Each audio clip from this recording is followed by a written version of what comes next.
and Daddy.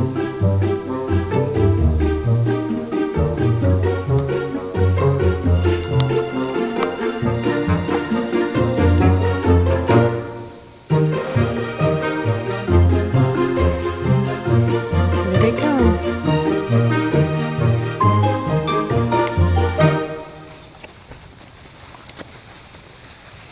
Hi guys, how's it going?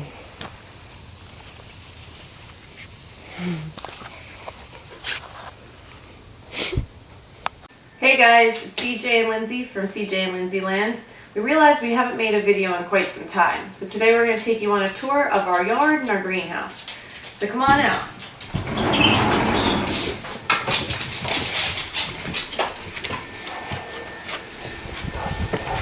So up here on the deck, we're growing our tomatoes and our peppers.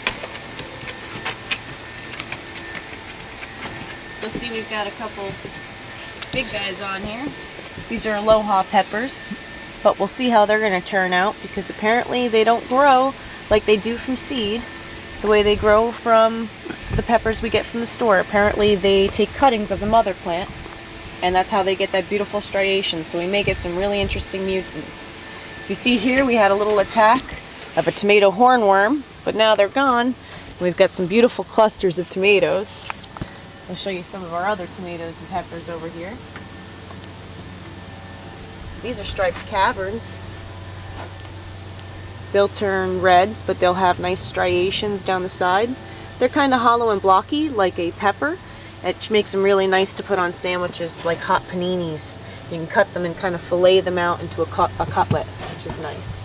We've got some slicer tomatoes over here, along with the pot that's over there. Same thing with these. We got some nicer peppers. This is our electric for our greenhouse because we're very fancy. We run a cord. Temporarily. We can show them our Aloha peppers are having an interesting look over here. So we do have some kind of striation going on. We don't know what it's going to be like. We got some monster in the back here. Let's take you guys over and show you our composter and our pumpkin patch.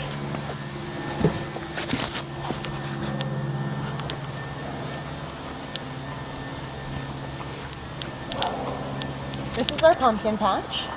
Right now, if you come on in here, you can see we've got what looks like a cheese pumpkin. These are all grown from seeds from last year. Last year, these were blue doll pumpkin seeds. This is a more true to seed pumpkin, which is the blue doll. They're like kind of a misty green kind of pumpkin. And I have another one right here. They're very cool looking. And if you notice, up here on the forsythia growing, we actually have some pumpkins down in here hanging, and they've managed to climb up over our shed. So come on over here. We've got a few smaller ones in there as well. Now what we normally do is we'll take our compost from the house, we put it in a can which is on the deck. You may have noticed it when we went by. And once that gets kind of full, CJ will carry it out here, put it in our compost tumbler. We'll rock it.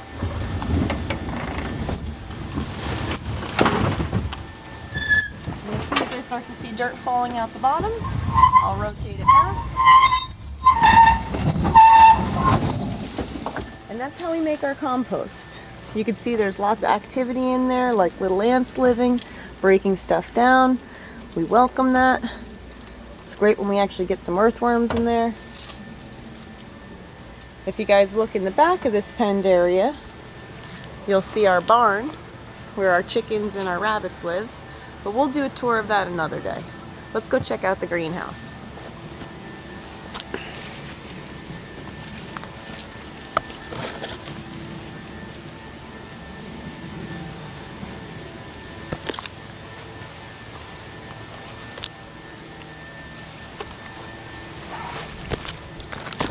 What CJ's showing you right now is our Concord grapes.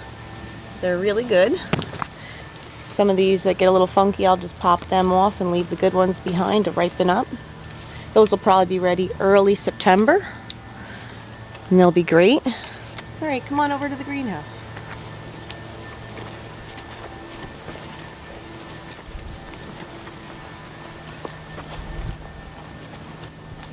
Now this greenhouse, me and CJ made out of 95% recycled materials. Come on in, I'll show you what we used. The only thing that we purchased were the posts for the roof. Besides that, the rest of the lumber was recycled, pulled from old projects, things that were thrown in the garbage. Right now, I have a grapefruit tree here that I've grown from seed. This is about 10 years old, and I've never gotten a grapefruit from it. Sadly, I found out that most grapefruits are sterile, so I may never get a grapefruit from that. These are some pineapples we brought back from Hawaii, and the two on the outside are Maui Golds, and the one in the center is from Oahu. Delicious pineapples. We maybe have about 8 more months before we see flowers from them. In the back here on vines growing up to the shelf, those are tiny refrigerator-sized watermelons. We're starting to see little babies on there, but no action quite yet. We also have a couple striped cavern tomatoes growing in here. We do a few tomatoes in here because it's not as sunny as the deck. We get a late season crop, late into October, November, and as late as January we have actually harvested tomatoes because it stays a little warmer in here. This is a strawberry patch. This is also a plumeria that me and my husband brought back from our honeymoon in Hawaii. This is more strawberries. We have scallions, beets, and cucumbers growing here. All of our beds are raised, and we basically just line them with plastic and put dirt into them, but they do go into the earth, so they have natural drainage.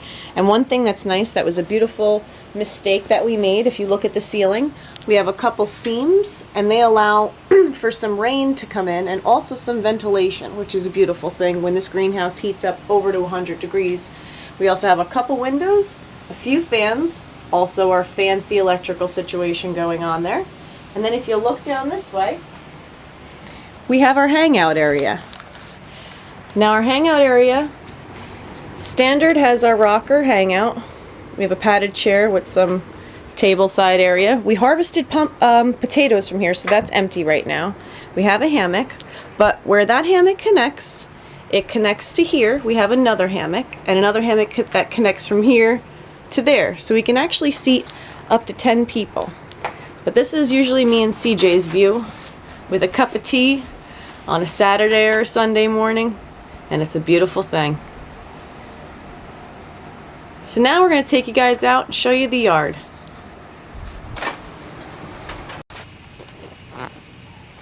What I should show you guys before I leave is this barrel right here is my watering system. I fill it up to the top with the water from our spigot and our hose, and then I just take my watering can, I dunk it in, and then I water everything else. That's a burl bowl that I'm in the middle of making that we cut from a cherry tree that was down on my property in Pensy. My little work table where I keep my seeds and junk. Supplies like food for the plants or different potting mediums. I've got some plants over here. This is pretty cool. This is 2 birds of paradise here. I've got 2 different colors. One's a golden and one's a traditional. The traditional one we brought back from Hawaii, also from our honeymoon. I have this cool little cactus thing, which is awesome. It's a tiny little cactus when my brother gave it to me, and now it's like, my friend says, like something out of the Lord of the Rings. It's got all these cool little towers on it. These windows actually came from the farm where me and CJ met. They're over 100 years old. They're the originals. They took them out, and once again we said we'll take them. And then what else do we got? We got a passion fruit plant growing here. I haven't seen flowers yet, but I should. This is a hat on a hat is what I'd like to call it. It's a greenhouse inside of a greenhouse. And if you notice, I don't know if we'll pick up on it, there's one. That's a purple carrot in there. I've got about a dozen carrots in different colors just growing out of there for the heck of it. And then, if you come over here, me and CJ started working on a exterior den for the raccoons. Since they are late season babies, we're going to have to winter them over. So we're going to create a really cool habitat. We have an ironwood tree that we seasoned that we're going to put up in here and make like a cool little den box. And it'll pretty much mirror the look of the greenhouse with the plywood bottom and the plastic and some windows and a door. And then as spring comes, we'll open the door and they'll be allowed to come and go as they please, but otherwise we'll be taking them out at their feeding times, giving them little walk-arounds like we normally do. And now I'm gonna let CJ show you some of our fruit trees on the property. Babe, take it away. Well, we just planted, we got an apple tree there. When did we plant this, baby? We planted it for our anniversary. How many years? 3 years now. Woohoo! Yeah. And what were these varieties of trees? This was a mini dwarf wine sap apple, which they turn very dark red. They're actually delicious. As you can see, we got a couple on here already. I don't know what's gonna happen with them, if they're gonna be any good or not, but it's good to see, you know, it's good to plant a tree with fruit on it already. Yeah, maybe next season we'll see some real action, right? Hopefully. And then what's this one? And then this one's a Bartlett pear. Obviously it's a dwarf, but it's in the red variety of Bartlett, which is yes. pretty cool. Which is, yeah, should be very tasty. Also, fruits on here, which are a good sign. This is another one we planted for our anniversary. And then show them our patch over here. Sadly, you guys missed the fruiting on this, but this is CJ's favorite part. Raspberry. We started out with a little stalk and put it in, and then the raspberries just kind of take over. Yep, these are all empty pods where the berries were. Man, they're delicious. So they're very big and red. Let's see. They're tart but sweet. And what was this tree, babe? That was a plum tree. And what happened to that tree? I dropped the tree on it and kind of took it out, but it's not totally dead. You can see a little bit of growth on the bottom of it here, so There is hope. there is hope. Who knows? She's kind of in a poor spot anyway, so wasn't really doing good from the beginning. And then that tree in there is a... That's a pear tree. No. That's a peach tree. And then we have some squash over here that don't seem to be doing too much, but that could be because this is our shady part of our lawn, and it A is, lot of sunlight. yeah, directly underneath the peach tree here too, so that could be hindering us a little bit. Yeah. We got, We gotta cut these oak trees down, these two big ones here. yeah, We gotta get those removed, and it'll be a lot of firewood too. yep. We've been expanding our kingdom too. You want to show them the backyard, what we've been working on? Sure.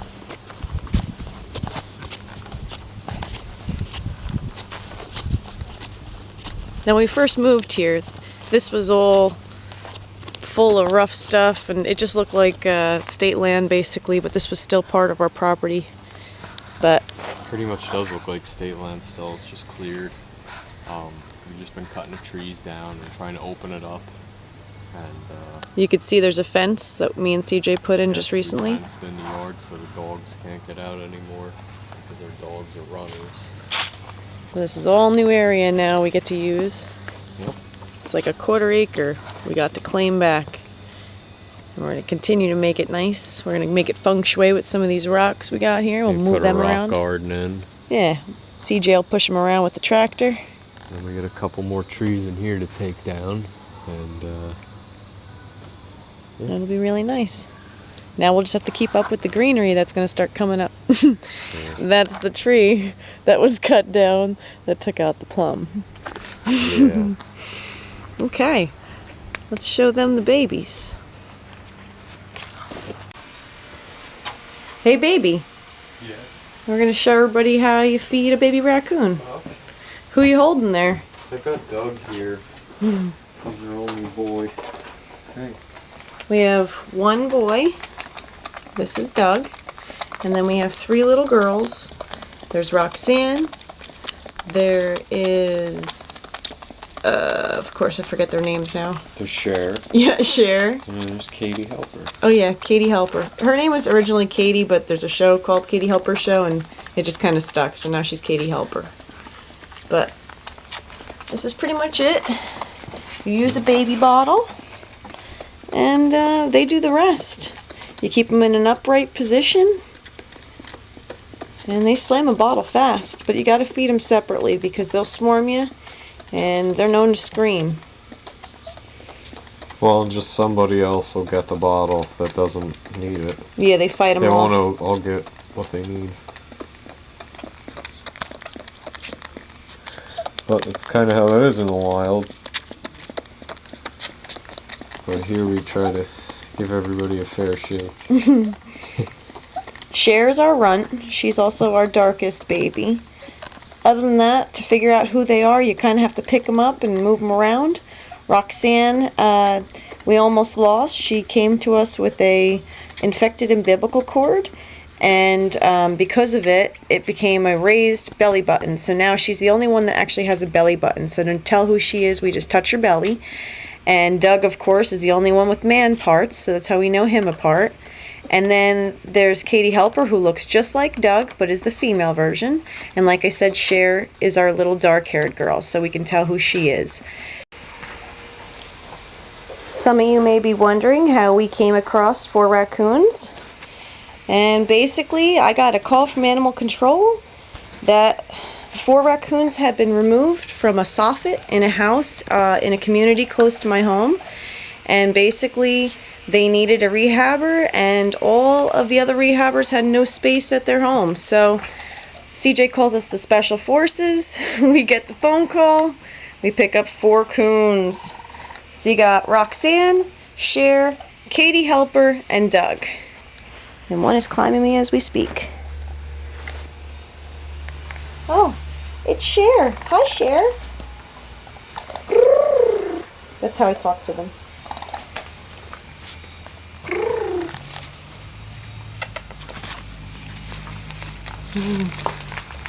They want to climb in Mommy's boxes and destroy everything. If you notice too, we grow everything on string. We string it right up to the top. We'll use a thumbtack and some yarn, and we don't stake anything. We just use string. So thanks for coming to hang out with me and CJ and our new additions to our family. Hopefully they'll hang around next season, and you guys will see them in future videos just running around in the yard being little wild, friendly, little domesticated buddies. Alright everybody, thanks again for watching. Bye.